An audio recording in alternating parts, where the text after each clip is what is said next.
చదవగలిగిన వారు 23 అధ్యాయము 43 అందుకు ఆయన వానితో, నేడు నీవు నాతో కూడా పరదేశిలో ఉండువని నిశ్చయముగా నీతో చెప్పుచున్నాను. నిశ్చయముగా నీతో చెప్పుచున్నాను. ప్రభువు మాట్లాడినటువంటి మాట ఇది. దయచేసి వినండి. ఒక ప్రాంతంలో ఒక వెలుక ఏం చేసిందంటే, తలబగెత్తం ఎలుక ఒక పెద్ద కుండ ధాన్యం ఉంది, ధాన్యములో పడిపోయింది. కుండలు తెలుసుగా, పెద్ద పెద్ద బాణలు ఉంటాయి. పెద్దగా ఆ ధాన్యం ఉంది, దాని నిండా ధాన్యం ఉంది. దాంట్లోకి ఎక్కింది. ఎక్కితే తను అనుకుంది, ఇక నాకు పండుగే. ఎందుకంటే ఇంత మొత్తం ధాన్యం నేను ఇంతవరకు చూడలేదు. దేవుడు నాకు ఇచ్చిన వరం అనుకొని ఇక దాంట్లోనే తినటం, దాంట్లోనే పడుకోవటం, దాంట్లోనే ఉండటం, ఇది ఎలుక అలవాటు అయిపోయింది. ఇక చెప్పండి, ఏదో మన పెద్దలు ఒక సామెత ఉంది, ఖర్చు పెడితే కొండైనా కరిగిపోతుంది అని ఒక సామెత ఉంది. అర్థమవుతుందా? ఇని కూర్చుంటే ఎంత ఆస్తి అయినా తరిగిపోతుంది. ఇది కూడా తినంగా తినంగా తినంగా కుండలో ఉన్న ధాన్యం కాస్త ఏమైంది చెప్పండి? ధాన్యం కాస్త ఏమైంది? తరిగిపోతా ఉంది, తరిగిపోతా ఉంది. ఎలుక కూడా లావవుతా ఉంది. ఎందుకంటే ఏం పని బాట లేదు. ఇంతకుముందు కష్టపడి సంపాదించుకోవాలి, ఇప్పుడు కష్టం లేదు, ఊరకనే తిండి వస్తుంది. ఊరకనే తిని కూర్చుంటే ఎలా ఉంటారు చెప్పండి? అండి పని చేయండి కాస్త.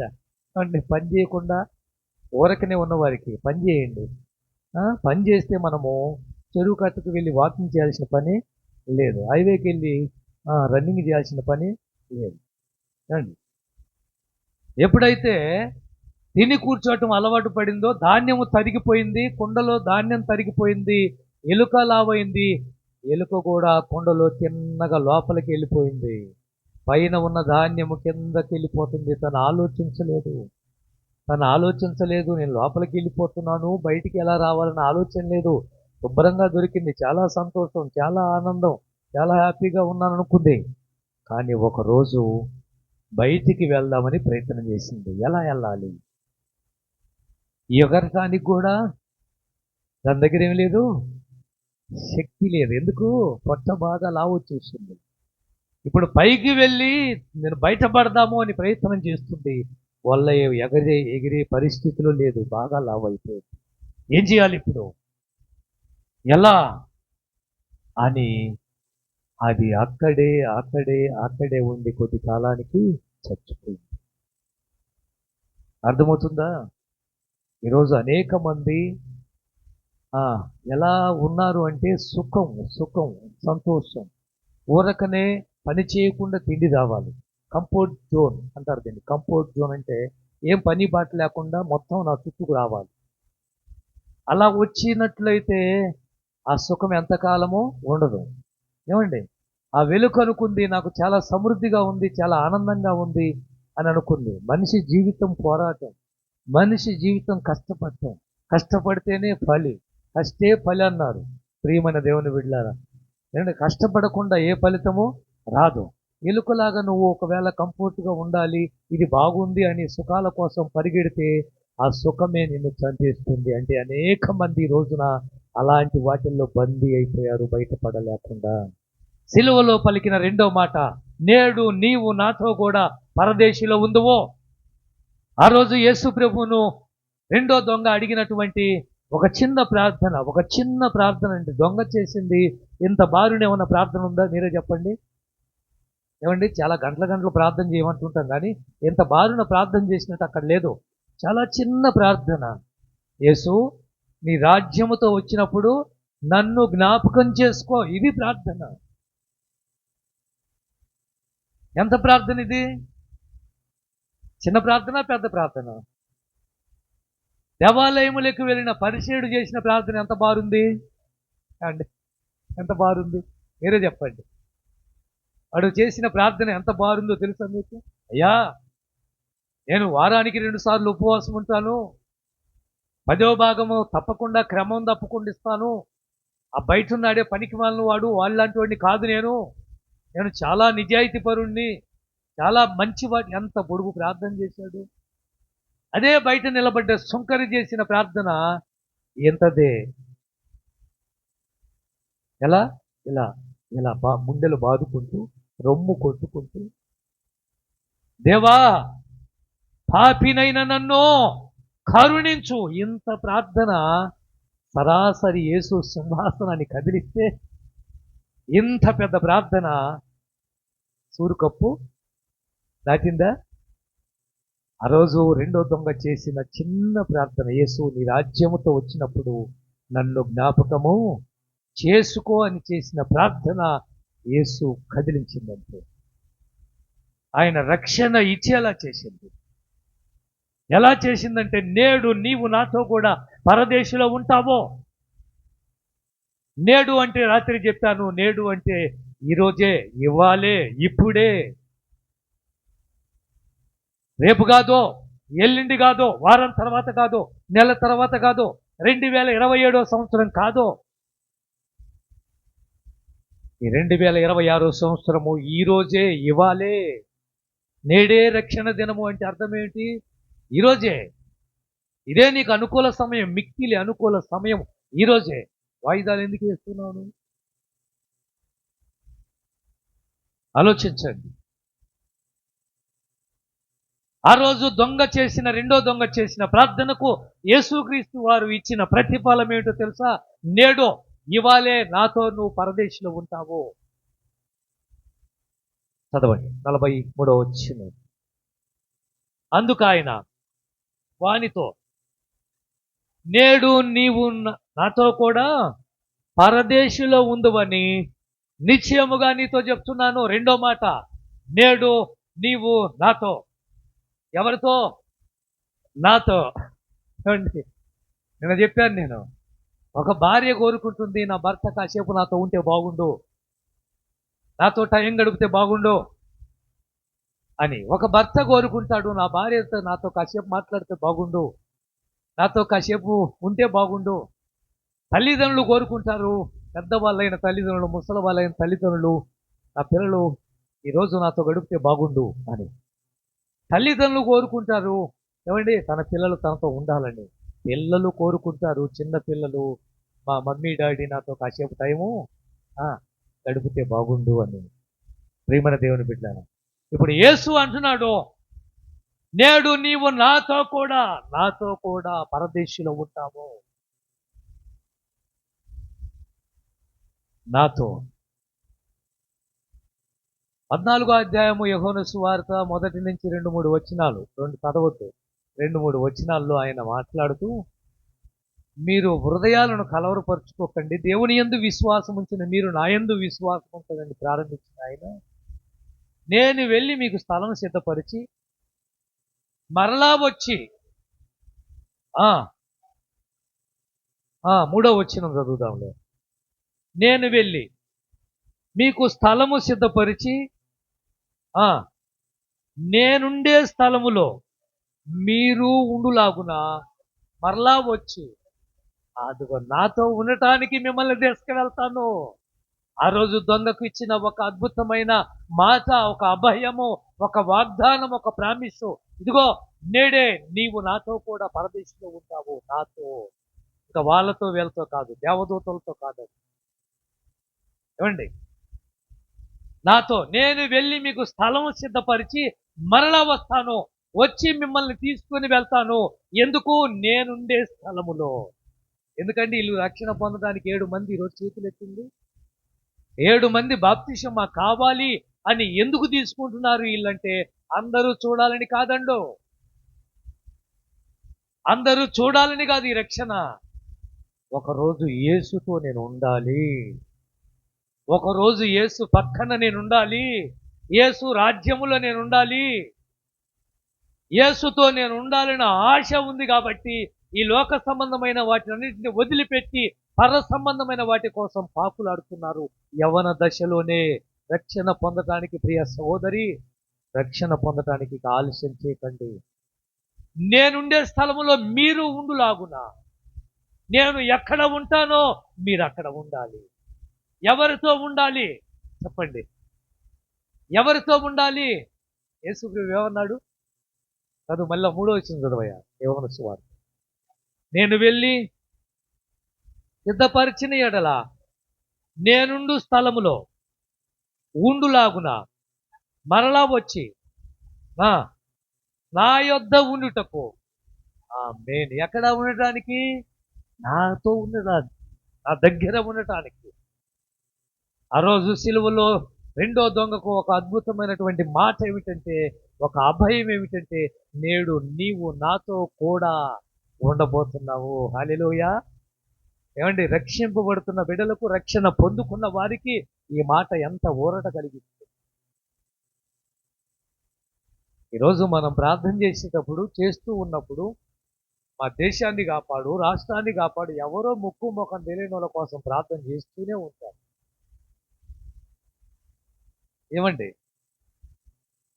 ఎంతమంది కోసం మన మందిరంలో బాగులేని వాళ్ళ కోసం ప్రార్థన చేయలే? ఇందాక ఒక ఆయన వెళ్తూ సైకిల్ మీద, ఆత్మీయుడే, ఒకప్పుడు వందనాలు మాస్టర్ గారు అనేవారు, గుడ్ మార్నింగ్ సార్ అంటున్నాడు. ఏమండి, అంటే అంటే ఎంతవరకు ఆత్మీయత ఏమైపోయింది? వందనాలు పాస్టర్ గారు, ప్రైజ్ లార్డ్ అని చెప్పేవాళ్ళు గుడ్ మార్నింగ్ అని చెప్పుకుంటూ పోతున్నారు. ఆయన కోసం మనం ఎంత ప్రార్థన చేశామో ఆలోచించండి. అయితే యేసు ప్రభు చేసిన ప్రార్థన ఈరోజు మీకు చూపిస్తాను చూడండి. 17వ అధ్యాయం యోహాను సువార్త 24వ వచనం. ఈ 17వ అధ్యాయం అంతా కూడా యేసు ప్రభు వారు తండ్రికి చేసిన ప్రార్థన ఇది. తండ్రి, నేను ఎక్కడ ఉంటానో బాగా ఇక్కడ గుర్తుపెట్టుకోండి, ఇక్కడ అండర్లైన్ చేసుకోండి. వీలైతే ఇంటికి వెళ్ళాక మరలా ఈ అధ్యాయాన్ని చదువుకోండి. యేసు ప్రభు చేసిన అతి ప్రాముఖ్యమైన ప్రార్థన ఇది. ఈ అధ్యాయం అంతా కూడా ఆయన చేసిన ప్రార్థన వాళ్ళను కాపాడు, వీళ్ళను కాపాడు కాదు ఇక్కడ చేసింది. ఎవరిని నాకు ఇచ్చావో, ఎవరు నన్ను నమ్మి వచ్చారో, ఎవరు నా మీద ఆధారపడుతున్నారో, ఎవరు నన్ను అట్టి పెట్టుకున్నారో, ఎవరు నన్ను నమ్ముకున్నారో, అదే ప్రార్థన. ఆ రోజు 24వ వచనం మళ్ళా చదవయ్యా. తండ్రి, నేను ఎక్కడ ఉందునో, నేను ఎక్కడ ఉంటానో అక్కడ నీవు నాకు అనుగ్రహించిన వారిని నాతో కూడా ఉండాలని అనుగ్రహించు. ఇది ప్రార్థన. తెలుసా మీకు? అయ్యా, నాకు కొంతమందిని 12 మంది శిష్యులు నాకు ఇచ్చావు, వాళ్ళ కోసం నేను ప్రార్థన చేస్తున్నాను. తండ్రి, నాకు ఒక వరం, ఒక కోరిక తీరుస్తావా? ఏంటి కుమారుడా? ఏం లేదు తండ్రి, నేను ఎక్కడ ఉంటానో అక్కడ నన్ను నమ్ముకున్న వాళ్ళు ఉండాలి. హల్లెలూయా. ఏమండి, ఎలా ఉంది ఈ ప్రార్థన చెప్పండి? ఇప్పుడు చెప్పండి, యేసుక్రీస్తు వారు లోకం కోసం శ్రమ పడింది వేరు, లోకములో ఉన్న ప్రజల కోసము కొరడా దెబ్బలు తిన్నది వేరు. ఏమండి, వీళ్ళని రక్షించాలని ఆఖరికి ఆ కొయ్య శిలువలో 3 మేకులకు వేలాడదీయబడింది వేరు. ఈ 17వ అధ్యాయానికి వచ్చినప్పుడు తనకు ఎవరినైతే ఉన్నారో తను నమ్ముకున్న వారి కోసం ప్రత్యేకంగా చేసిన ప్రార్థన.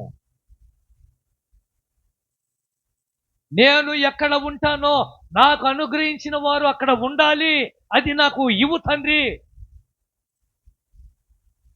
ఎంత మంచి కోరిక అండి ఇది, ఎంత మంచి కోరిక. వారు నాతో ఉండాలయ్యా.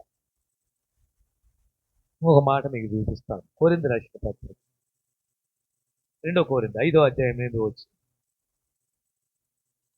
2 కొరింథీ 5:8. 2 కొరింథీ 5:8. ఇట్లు ధైర్యము కలిగి, బాగా వినండి, ఇట్లు ధైర్యము కలిగి ఈ దేహమును విడిచిపెట్టి ప్రభువునొద్ద నివసించుటకు పౌలు గారు అంటున్నాడు కొరింథీ సంఘంతో. నేడు నీవు నాతో కూడా పరదేశిలో ఉంటావో. ఒక అభయాన్ని ఇచ్చాడు, ఒక నిబంధన చేశాడు, ఒక వాగ్దానం చేశాడు. ఒక మాట ఇచ్చాడు. మాట ఇచ్చినట్టుగానే ఇక్కడ బైబిల్ సెలవిస్తా ఉంది. అయ్యా, మేము ధైర్యం కలిగి ఎవరి దగ్గర ఉండాలని ఇష్టపడుతున్నాము? అది అపోస్తలుడైన పౌలు అంటున్నాడు, మనందరం ప్రభు దగ్గర ఉండడానికి ఇష్టపడాలి. ప్రభుతో ఉండడానికి ఇష్టపడాలి. ప్రభు దగ్గర ఉండడానికి ఇష్టపడాలి. ప్రభు పక్కన ఉండడానికి ఇష్టపడాలి. యేసు ప్రభు అడిగిన ప్రశ్న ఆ రోజు నిజంగా తండ్రి తీర్చుంటాను అనుకుంటున్నాను. తండ్రి, నాకెవరిని ఇచ్చావో వారు నా యొద్ద ఉండాలి. ఇప్పుడు చెప్పండి, యేసుక్రీస్తు మెగారూరుడై వచ్చినప్పుడు ఆయన నమ్ముకున్న వారిని వదిలిపెడతాడా? ఆయన నమ్ముకొని ఆయన మీద ఆధారపడి ఈ లోకంలో ఎన్నో శ్రమలు, కష్టాలు, శోధనలు ఏమండి అన్నిటినీ భరించి ఆఖరికి దరిద్రాన్ని అనుభవించి 3 పూటల తిండి లేక ఒక్క పూటకే గతి లేక ఇబ్బంది పడుతుంది.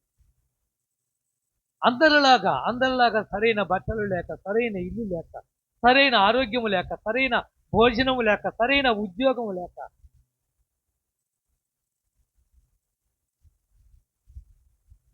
అందుకే బైబిల్లో యాకోబు రాసిన పత్రికలు అంటాడు, ఈ లోకమందు 2వ అధ్యాయం అనుకుంటా, ఈ లోకమందు దరిద్రులైన వారు, 5వ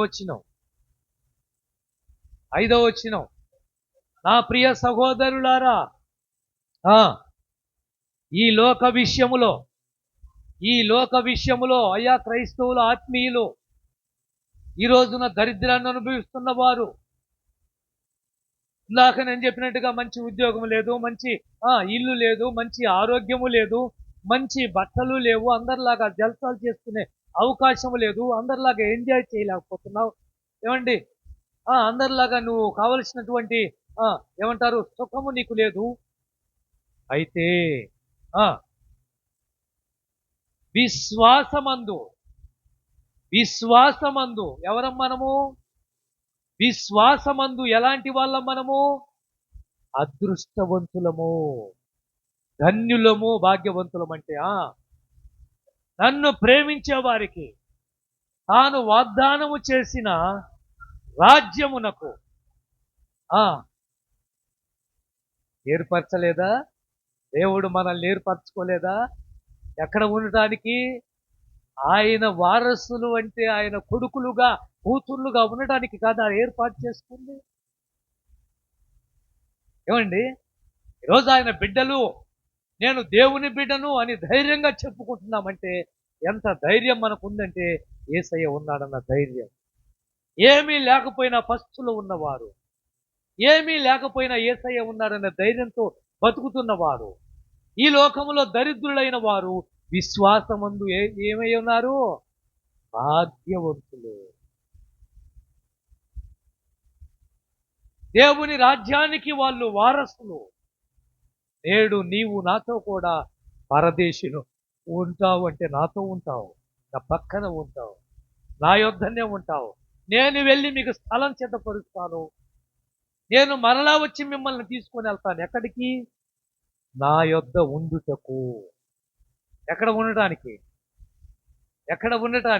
నా దగ్గర ఉండటానికి మిమ్మల్ని తీసుకొని వెళ్తాను. దేవునికి మహిమ కలుగును గాక. ఇప్పుడు దెస్సలోనికి రాసిన మొదటి పత్రిక 4వ అధ్యాయం. మీకు తెలిసిన బాగా పరిచయమైన వాక్యం 16వ వచనం చదివితే ఇంకా పరిచయమైనట్టు గుర్తుండదు. ఇదిగో బాగా మీకు పరిచయం. ఎప్పుడైనా విన్నారా ఈ మాటలు? ఇది చూడాలి. ఎప్పుడైనా విన్నారా ఈ మాటలు? ఆర్భాటముతోనూ, ప్రధాన దూత శబ్దముతోనూ, దేవుని బూరతోనూ పరలోకము నుండి ప్రభు ఏమయ్యేతాడు? దిగి వస్తాడు. ఈ మాటలు ఎప్పుడు చదువుతారు చెప్పండి? చనిపోయినప్పుడు. ఎక్కడ చదువుతాము? సమాధి. మట్టి వేస్తాం చూడండి. ఇక మట్టిలో కప్పెడుతున్నామండి. మొదటిగా మట్టి ఎండ్రా అంటాం, పాస్టర్ గారు వేస్తారంటారు. మొట్టమొదటి ముందుగా వెళ్ళి వేసే ముందుగా ఆర్భాటముతోనూ, ప్రధాన దూత శబ్దముతోనూ, దేవుని బూరతోనూ ప్రభు దిగివచ్చును. బాగా వినండి.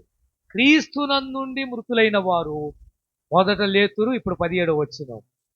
ఆ మీదట సజీవులమైన నిలిచి మనము వారితో కూడా ఎదుర్కొంటాము, ఆకాశ మండలమునకు మేఘాల మీద కొనిపోబడతాము. కాగా ఇప్పుడు బాగా వినండి, మనము సదాకాలము ఎవరితో ఎవరితో ఉంటాం చెప్పండి. ఏమండి, అర్థమైందా? ఇందాక నేను చెప్పానే, నీ భర్త నీతో ఉండాలి అని ఆశపడుతున్నావే, నీ పిల్లలు నీతో ఉండాలి అని ఆశపడుతున్నావే. యేసయ్య కూడా నా పిల్లలు నాతో ఉండాలి అనే ఆశతోనే తండ్రిని విడిచి మహిమను వదిలి పరలోకములో దేవదూతలు చేస్తున్న స్తుతి ఆరాధన. ఏమంటే పరలోక ఆరాధన తెలుసా మీకు ఎలా ఉంటుందో? ఆ?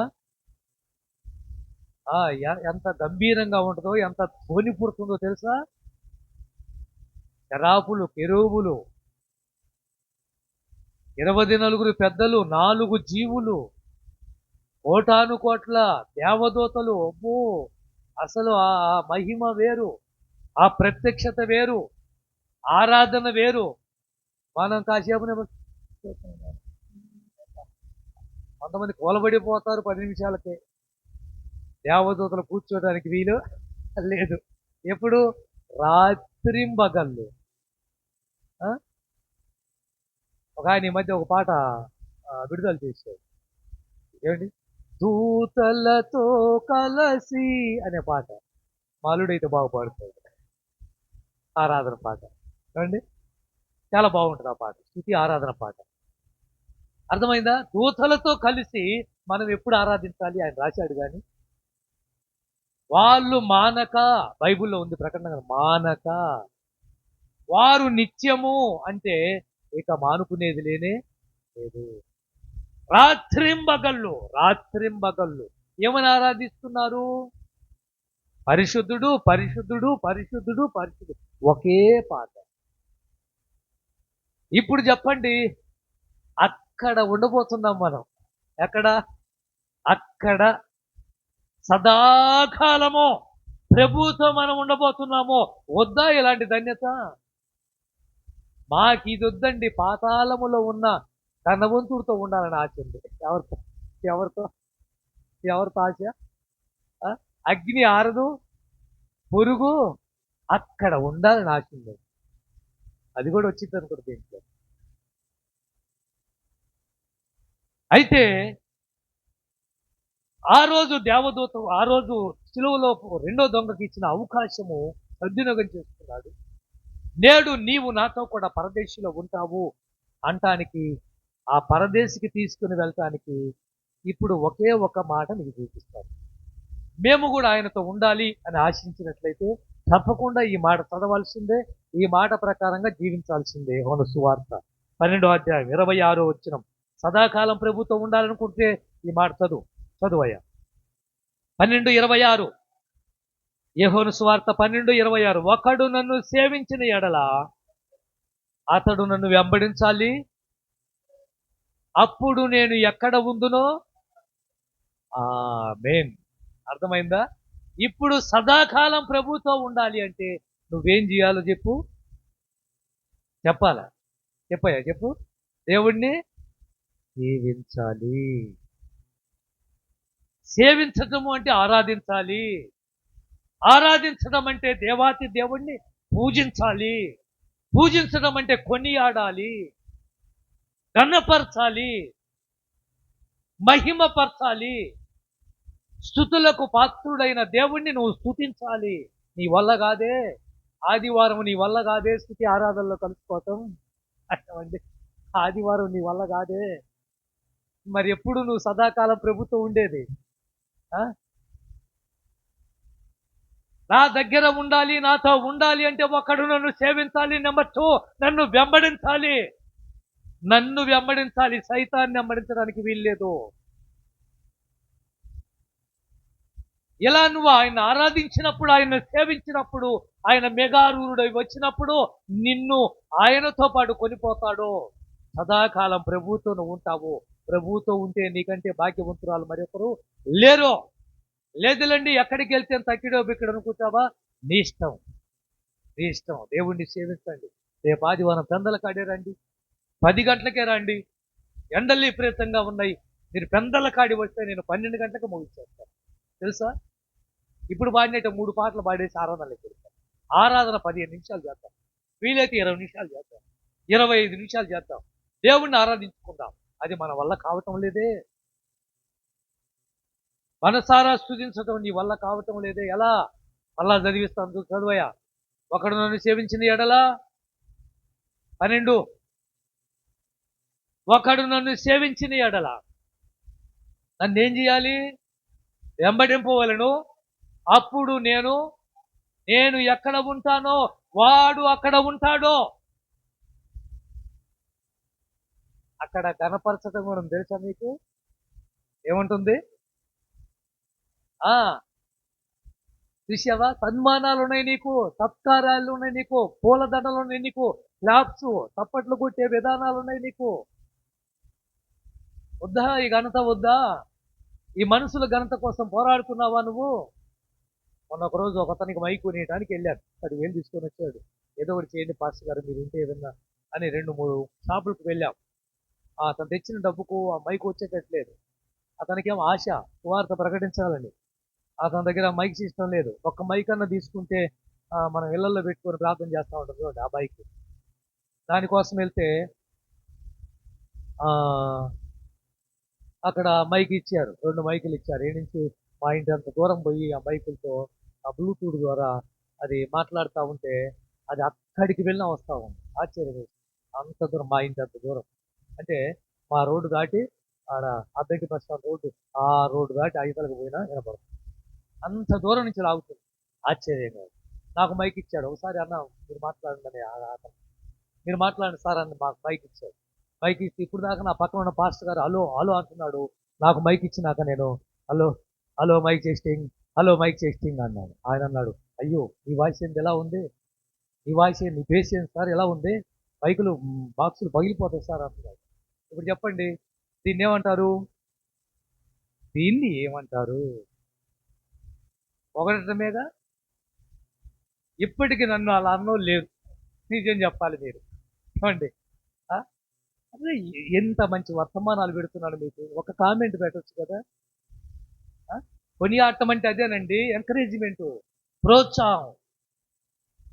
పాస్టర్ గారు చాలా పెడుతుంటారు, మన ప్రభు కుమార్ వాళ్ళు పెడుతుంటారు. అంటే ఒక కామెంట్ పెట్టి ఎంకరేజ్ చేయొచ్చు కదా. చాలా బాగుంది ఈ ప్రసంగము అని ఒక కామెంట్ పెట్టొచ్చు కదా. వినాలి వినాలి. దేవుడు ఎన్నో అద్భుతాలు చేశాడు. నిన్న ఆయన అన్న తర్వాత తెలిసింది నాకు, నా వాయిస్ ఇంత బేస్తుందా అని. ఇంకా నేను అనేక ప్రాంతాలకు వెళ్ళినప్పుడు మన హైదరాబాద్ కలవ టెంపుల్ సతీష్ కుమార్ గారు మాట్లాడినట్టే మాట్లాడతారండి మీరు, అలాగనే మాట్లాడుతున్నారండి అంటారు. నేను అంతకు ముందు నుంచే మాట్లాడతాను. ఈ రోజు వచ్చింది కాదు ఇది, ఈ రోజు ఇలా మాట్లాడటం కాదు. నేను 2007 నుంచే మాట్లాడతాను ఇలా. అర్థమైందా? చాలా ప్రసంగాలు వింటాం, ఎంతో మంది పాస్టర్ల ప్రసంగాలు వింటాం. నా వాయిస్ అప్పటి నుంచి అలాగనే ఉంటుంది, అలాగనే స్పష్టంగా మాట్లాడటం నాకు అలవాటు. కానీ నేను వెళ్ళిన చోటకల్లా అనేది ఏంటంటే సతీష్ కుమార్ ఎందుకంటే ఆయన ఫేమస్ అయ్యాడు. ఇప్పుడు మాట్లాడుతూ ఉంటే ఆయన చూసి కాపీ కొట్టాడు అనుకుంటారేమో, అలా కూడా చెప్పుకోవచ్చు. అర్థమవుతుందా మీకు? ఆయన పాస్టర్ గారు మినిక్రీ అంటారు చూడండి, మినిక్రీ. మనకు చేత కాదు మినిక్రీ చేసి. అంటే కొనియాడటము. ఒక అమ్మాయి పాట పాడుతున్నప్పుడు అద్భుతంగా పాడిందని ఒక మాట చెప్పడానికి ఏమైంది మీకు? ఈరోజు మాకు 3 అయింది భోజనం పెట్టారు, హాస్టల్ మీటింగ్. మంచి బట్టలు పెట్టారు పాస్టర్ గారు. పాస్టర్ అమ్మకు నాకు బట్టలు పెట్టి భోజనం పెట్టారు. భోజనం పెడితే అక్కడ 3 గంటలు ఎంత బాగా పాటలు పాడుతున్నారు, పాత పరిచయం ఇవన్నీ చేశారు. ఇవన్నీ చేసి ఇంత చేసినప్పుడు ఆ పాస్టర్ గారికి వందనాలు చెప్పి, పాస్టర్ గారు మమ్మల్ని ప్రేమించి మంచి భోజనం మంచి బట్టలు పెట్టారని సెకండ్ అందుకొని ఒక మాట చెప్పిస్తే ఏమైంది? ముత్యాలు రాలిపోతాయా? రత్నాలు ఏమన్నా రాలిపోతాయా? నేను వెళ్ళి పాస్టర్ గారు చాలా ధన్యవాదాలు, నిజంగా మీరు అద్భుతం, మంచి భోజనం పెట్టారు, మంచి బట్టలు మాకు సత్కరించారు, చాలా వందనాలు.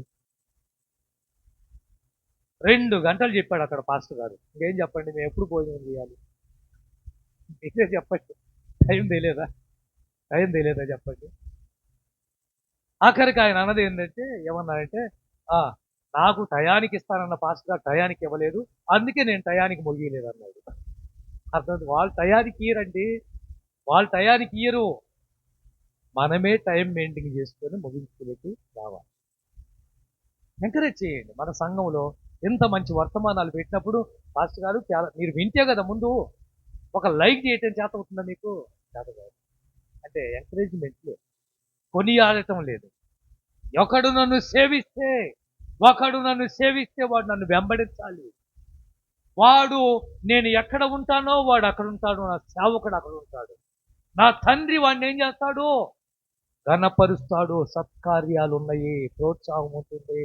మీ అందరి మధ్యలో నిలబెట్టి తండ్రి అయిన దేవుడు యెహోవా నీ తలపై జీవ కిరీటాన్ని తెచ్చి పెడుతుంటే ఆ రోజు జై జైలు జై జైలు అనేక వేల లక్షల కోట్ల మంది దేవదూతల ముందు, ఇలాంటి సంఘాలు కాదు, ఆ లక్షల మంది సంఘాలు ముందు నేను నిలబెట్టి ఒక జీవ కిరీటాన్ని పెట్టి ఎంత పరిచర్య చేశావు తల్లి నువ్వు, బంగారు తల్లి, ఎన్ని పనిముట్లు తెచ్చిపెట్టావమ్మా నువ్వు, ఎంత సేవకు ఏమీ లేకపోయినా ఎంత త్యాగం చేశావమ్మా నువ్వు అని ఆ రోజు యేసయ్య పొగుడుతుంటే నేను కోరుకునేది కూడా అదే, నా యేసయ్య పొగడతలు కావాలని.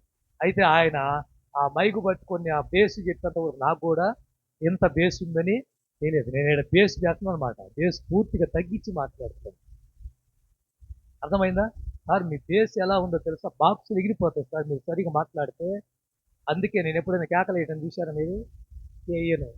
అర్థమైందా? పిల్లలు భయపడి ఉలిక్కి పడతారనమాట. దేవునికి మహిమ కలుగును గాక. హల్లెలూయా. మూడో మాట 23 అధ్యాయం 43 వచనం లోకా సువార్త. అందుకు ఆయన వానితో, నేడు నీవు నాతో కూడా పరదైసులో ఉందువని నిశ్చయముగా నీతో చెప్తున్నాను.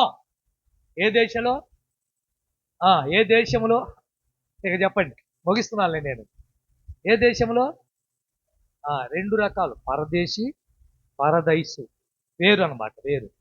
పరదేశి, పరదేశి, ఓ పరదేశి అంటే, పరదేశి అంటే అర్థం ఏంటి? వేరే దేశం సంబంధించిన వాళ్ళు. అందుకే మేము యాత్రికులము, పరదేశులము అంటాం.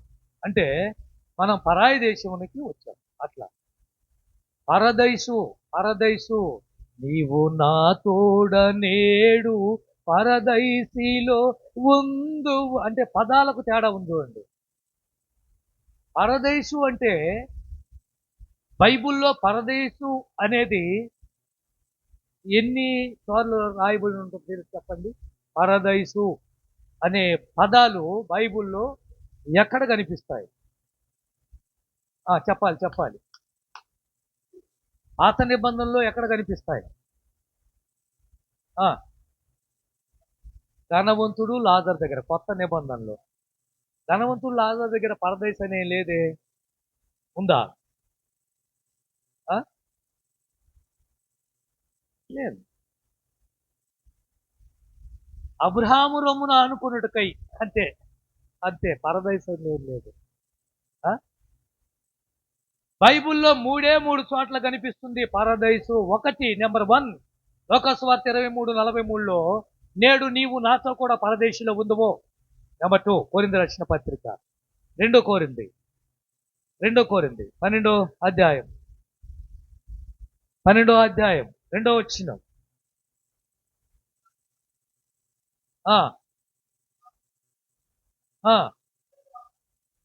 మూడో ఆకాశమునకు కొనిపోబడెను, ఎరగను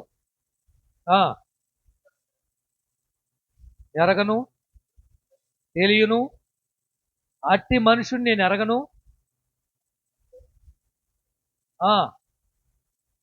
ఎవరి గురించి చెప్పాడో అసలు అక్కడ అపొస్తలుడైన పౌలుకు ఎవరి గురించి చెప్పాడో నాకు అర్థం కాలేదు. నేను చదివాను, రాత్రి చాలాసేపు చూశాను, అతను ఎవరో తెలియదు.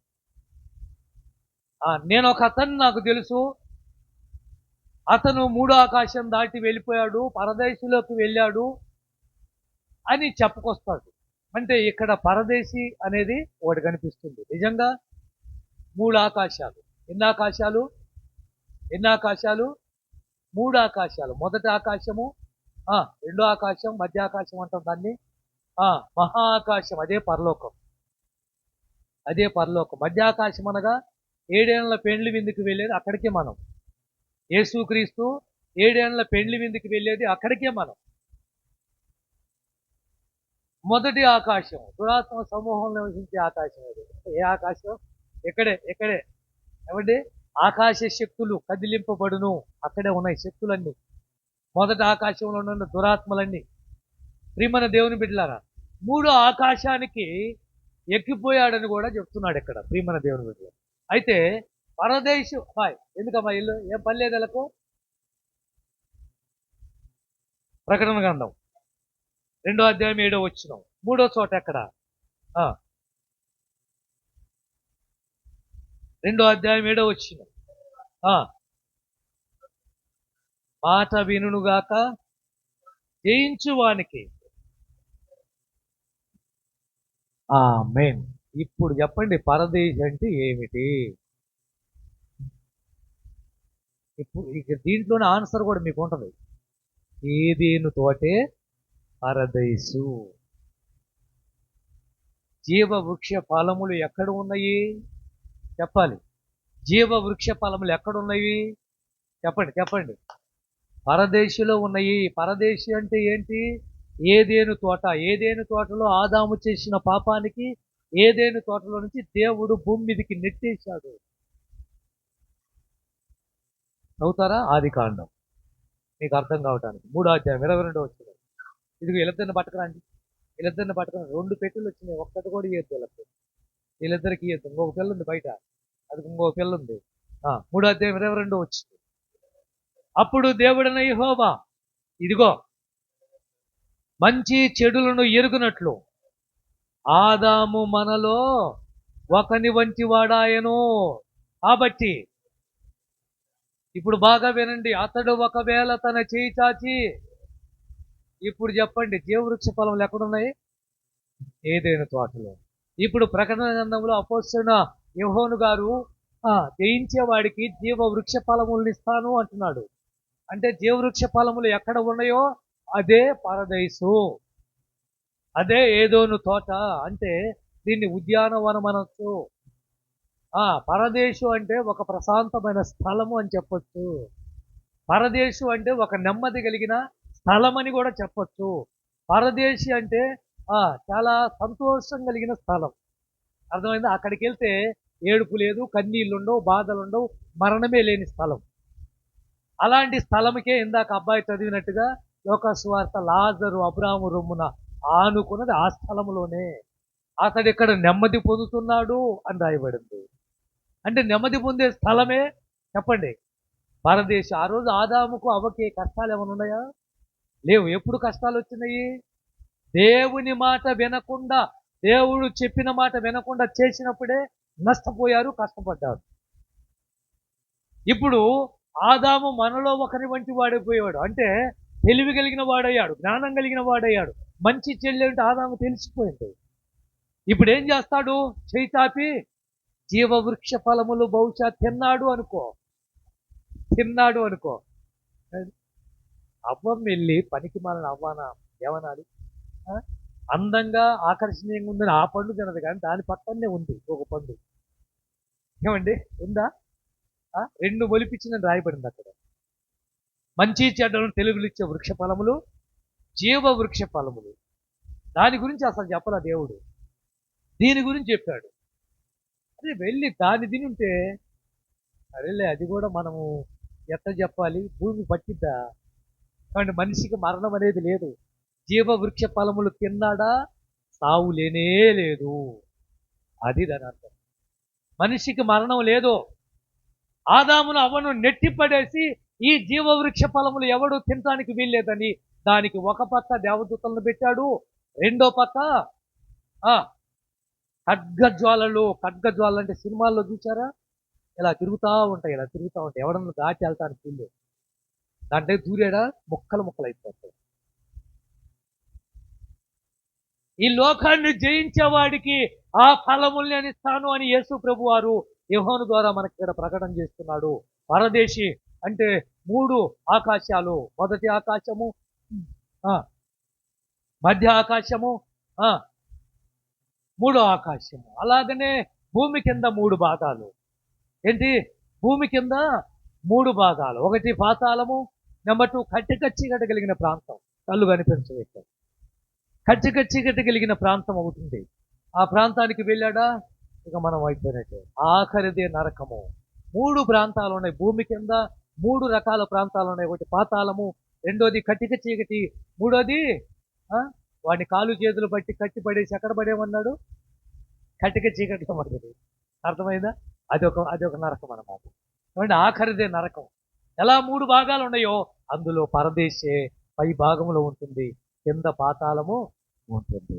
ప్రియమైన దేవుని బిడ్డలారా, నేడు నీవు నాతో కూడా చెప్పండి పరదేశిలో ఉండువని. ఆ రోజు యేసు ప్రభు శిలువలో మరణించినప్పుడు ఎఫెసీయులకు రాసిన పత్రిక 4వ అధ్యాయంలో ఆయన భూమి కిందికి దిగిపోయాడని రాయబడింది. ఆ మాట 8వ వచనం. ఎక్కడికి వెళ్ళాడు యేసు ప్రభు చనిపోయినప్పుడు శిలువలో? 8వ వచనం. అందుచేత ఆయన ఆరోహణమైనప్పుడు ఆ ఆ ఆ ఆరోహణమాయనని అనగా కింద భాగానికి వెళ్ళాడు. అంటే నరకాన్ని రుచి చూశాడు. తెలుసా? పాతాళం దాకా వెళ్ళొచ్చాడు ఆయన.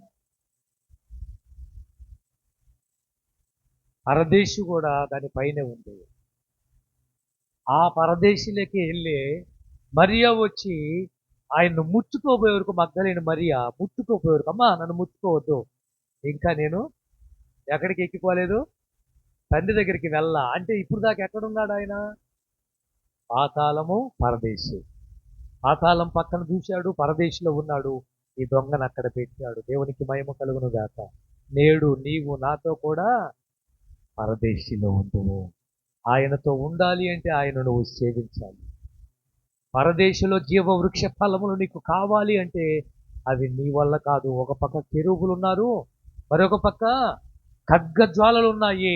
లోపలికి వెళ్ళి ఆ ఫలాలు తెచ్చుకుంటే మనిషి నిరంతరం జీవిస్తాడు. కానీ యేసు ప్రభు వాటి కోసమే దూరేశాడు. కెరూబులకు వెళ్ళి ఆయన వెళ్ళలేదు, కానీ ఖడ్గజ్వాలల్లోకి వెళ్ళాడు. ఆయన శరీరం ముక్కలు అయిపోయిందంటే, చెరుకు ఏ విధంగా మిషన్లో పడితే రసం పీడుతుందో ఆ విధంగా ఖడ్గజ్వాలల్లోకి యేసు వెళ్ళాడు. నలగగొట్టబడ్డాడు. ఆఖరి బొట్టు వరకు రక్తము చిందించాడు. ఆ జీవవృక్ష ఫలములను తీసుకొచ్చి మన చేతికి అందించాడు. నేనే జీవ ఆహారమును. అర్థమైందా మీకు? నేనే జీవ ఆహారం. దీన్ని తినేవాడు ఇక సావనే. ప్రియమైన దేవుని బిడ్డలారా, ఇలాంటి జీవవృక్ష ఫలములు ఇవ్వటానికి ఆయన నరక వేతన శిలువలో అనుభవించింది. ఆ వృక్ష ఫలములు ఊరకనే రావండి. ఆయన నలిగిపోయాడు, కరిగిపోయాడు, ఇరిగిపోయాడు, నలగగొట్టబడ్డాడు, దున్నబడ్డాడు. ఆఖరి బొట్టు, ఒక్క బొట్టు కూడా రక్తము లేదు. ఆఖరి బొట్టు వరకు రక్తం చెందించాడు. అమ్మా ఇదిగో ఈ ఫలము తిట్టి బతుకుతావురా, నాతో ఉంటావు, ఏమంటావు అంటే 7 మంది వచ్చారు. ఈ ప్రాంతంలో ఎంతమంది లేరు? ఆ జీవవృక్ష ఫలములు కావాలని 7 మందే వచ్చారు. మిగతా వాళ్ళు ఏమయ్యారు? వద్దా? నిరంతరం జీవించే జీవితం వద్దా? శాశ్వతంగా ఉండే దేశం వద్దా? తల్లోంచుడు ప్రార్థన చేసుకుంది. మహాపరిశుద్ధుడమైన మా తండ్రి, జ్ఞాపకం చేసుకోండి ఆయన. ఈ రాత్రి నాతో మాట్లాడిన దేవుడివి. సిలువలో రెండో దొంగకు మీరిచ్చిన అభయము ఈరోజు మాకు ఇస్తున్నావు తండ్రి. రా, నాతో ఉంటావా? నువ్వు రా, నేను నీకు మాట ఇస్తున్నాను, నువ్వు నన్ను సేవిస్తే సరిపోతుంది అని చెప్పావు. నేడు నీవు నాతో కూడా పరదేశిలో ఉందవని సిలువలో దొంగకు మీరిచ్చిన అభయం ప్రకారం అయ్యా, నిరంతరము జీవించే జీవితము ఒక బందిపోటు దొంగ, ఒక అక్రమకారుడు, అన్యాయస్తుడు, దుర్మార్గుడు, దోషి, పాపిష్టివాడు, పనికిరాని వాడు, పనికి మాలిన వాడు తండ్రి, అలాంటి వాడికి దక్కిందే. ఈ రోజున మేము అడుగుతున్నాము తండ్రి, నిత్యత్వం ఉండే స్థలములో నీతో ఉండాలన్న ఆశ మాకు ఉంది. కానీ ఈ లోకంలో పాపం అవి పరిగెడుతూ అనేకమైన వ్యసనాలకు లోనైపోతూ నీచమైన కార్యాలకు ఒడిగడుతూ పనికి రాని వాటి కోసం పాకులాడుతూ వ్యర్థమైన వాటి కోసం నాయనా పరిగెడుతూ ఈరోజు నువ్వు ఇచ్చే జీవవృక్ష ఫలమును మేము పోగొట్టుకుంటున్నాము నాయన, క్షమించు. అడుగుతున్నాను నాయన, 7 మంది ఆ జీవవృక్ష ఫలములు కావాలని ఆశించి నా యేసయ్యతో సదాకాలం ఉండాలి. ఇది కాదు శాశ్వతమైనది, ఆయనతో ఉండే రాజ్యమే శాశ్వతమైనది. ఆ దేశానికి అంతము లేదు, ఆ దేశము ఎవడు నాశనము చేయలేడు అని చెప్పి 7 మంది వచ్చారు. 7 మంది కోసం ప్రత్యేకంగా ప్రార్థన చేస్తున్నాను. బిడ్డలను దీవించండి, ఆ 7 మందిని బలపరచండి, వారి పేరు పేరున జ్ఞాపకం చేసుకోండి నాయన. దయచేసి నాయన బిడ్డల పట్ల దయ చూపించండి. యవన దశలో అయ్యా నాయనా, నీ యొక్క సన్నిధిలో వారిని అప్పగిస్తున్నాను. రేపు ఒక్కరోజే మా ముందుంది, వెళ్ళండి, వారికి బాప్తీసాలు ఉన్నాయి తండ్రి. బలపరచు, సాతాను ఆటంకపరచకుండా, అభ్యంతరపరచకుండా, ఆగిపోయేలా చేయకుండా, యేసు నామమున అపవాది క్రియలు లయమై కాలిపోవునుగాక యేసు రక్తములో. హల్లెలూయా. ఎవరి మనసు మారడానికి వీళ్ళే తండ్రి. ఆ యేసయ్యతో నేను ఉండాలి, ఆ యేసు రాజ్యములో నేను చేరాలి అన్న ఆశతో వస్తున్నారు. బలపరచండి.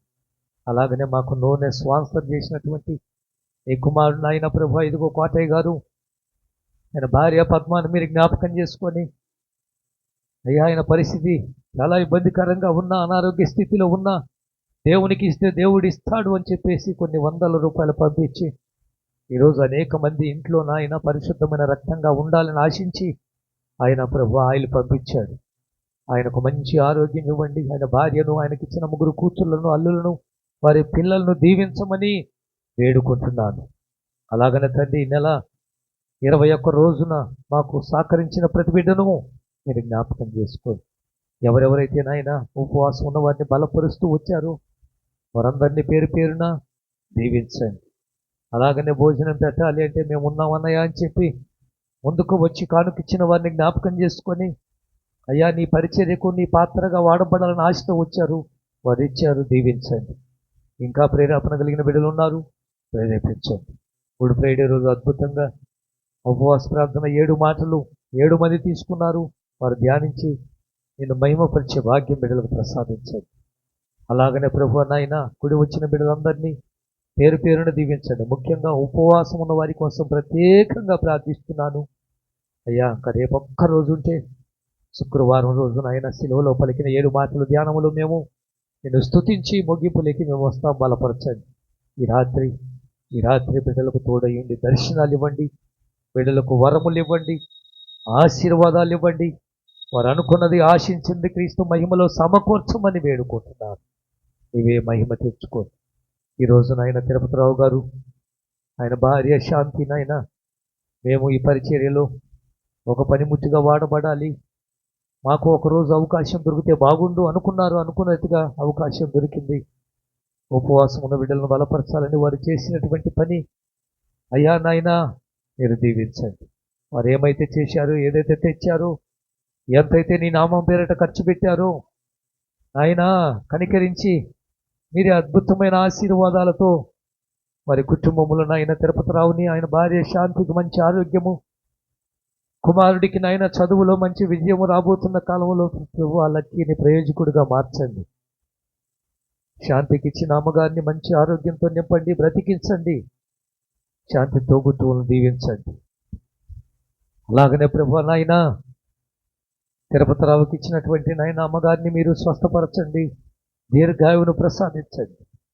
ఆయన యొక్క నాయన తోబుట్టువులు రక్త సంబంధులు ఉన్నారు, వారిని సన్నిధిలో నిలబడే భాగ్యము, నీ సన్నిధికి వచ్చే భాగ్యము ప్రసాదించండి. ఆ కుటుంబం కోసం ప్రత్యేకంగా ప్రార్థిస్తున్నాను, దీవించమని. ఇటు సేవలో, పరిచర్యలో, పాటల్లో, ప్రార్థనలో ఆ కుటుంబాన్ని వాడుకోమని ఇవే మహిమ ఘనత ప్రభావాలు చెల్లించుకుంటూ యేసు నామమున ప్రార్థిస్తున్నాము తండ్రి.